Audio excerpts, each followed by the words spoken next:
Comezamos o día ao pé da capela de San Roque de Melide.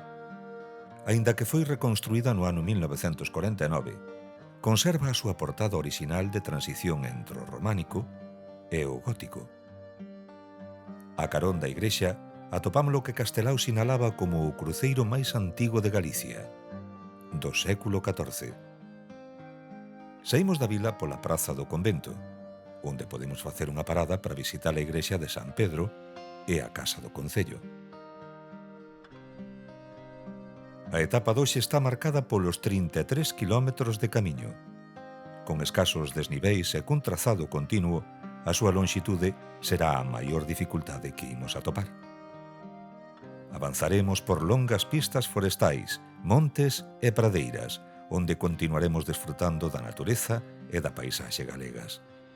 Nesta etapa, entroncamos co camiño francés, e compartimos ruta e destino cos peregrinos e peregrinas do camiño máis concorrido. Haberá moita xente, e tal vez botemos de menos a paz e a tranquilidade da máis antiga das rutas xacobeas. O esforzo doxe verase recompensado no día de mañá, xa que ao remate desta etapa estaremos a menos de 20 kilómetros do noso obxectivo, a Catedral de Santiago de Compostela.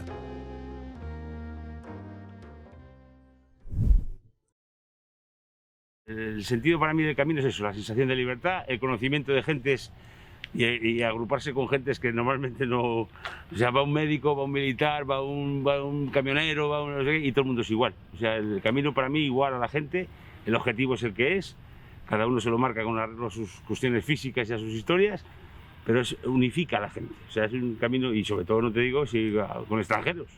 Uno me dijo, un alemán me dijo, dice que nos entendíamos mal, pero dice que en el camino no hacía falta, que la gente se entendía con el corazón. No cache rien.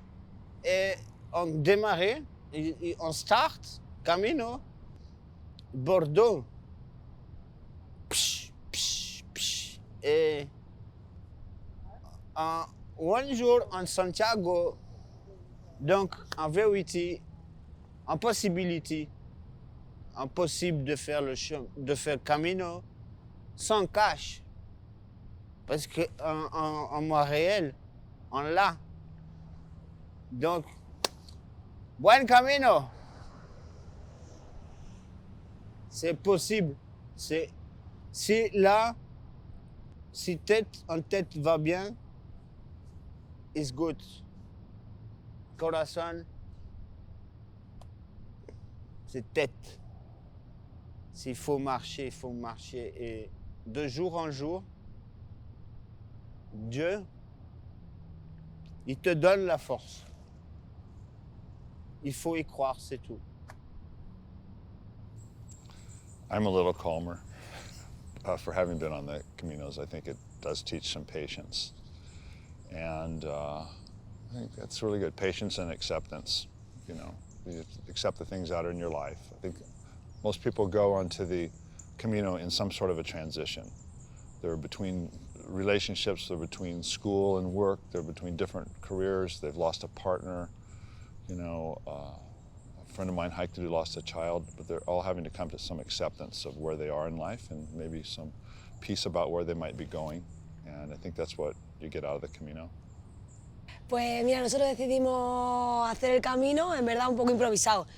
Estábamos en un momento, yo personalmente en un momento duro, difícil de tomar decisiones en mi vida y dije, dejo el trabajo y ya está. Y lo dejé, él me dijo, tengo vacaciones y dijimos, ¿y por qué no aprovechamos y nos vamos?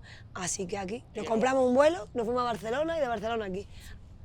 A experimentar, a vivir, a disfrutar, Ay, aprender a un poquito a desconectarte de esa cosa tan fea que a veces tienen las ciudades, que en parte es positivo, pero hemos venido a desconectar un poco.